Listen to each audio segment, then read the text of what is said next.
results at the Capital Valley Middle School Debate League Run tournaments. She earned full scholarship to the National Student Leadership Conference and the Republican National Division as a youth delegate. So welcome, Sarah.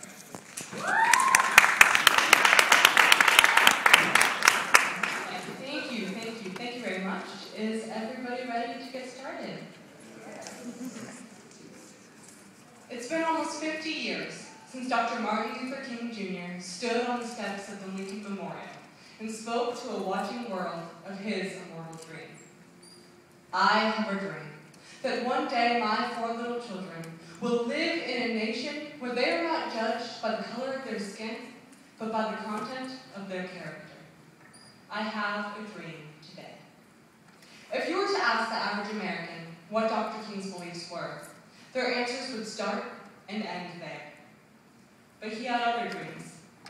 He dreamt of a world where people would be judged by the content of their character, and a world where their character was such that they valued what was right over what was popular. In his own words, our lives begin to end the day we fall silent over things that matter.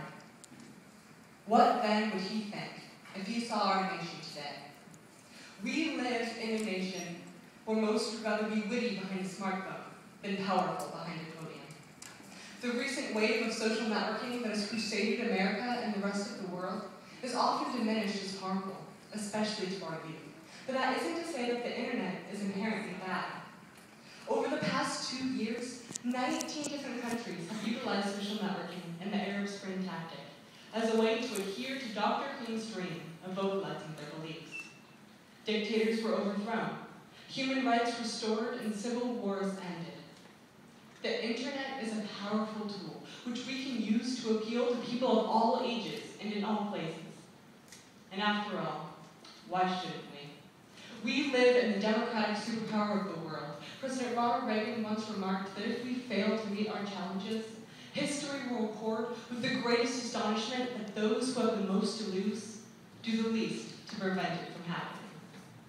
And we, in America, have a lot to lose. We have the ideals we were founded upon, the freedoms we have fought for, and the generations we look to pass these on to.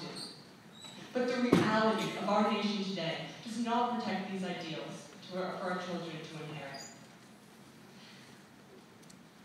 2/5 of Americans who are eligible to vote in this country do not do so. That's an insane amount of people who should be voting but aren't. Dr. King fought so that all citizens, regardless of race, could make their voice heard. He died for his ideas so that others could live by theirs.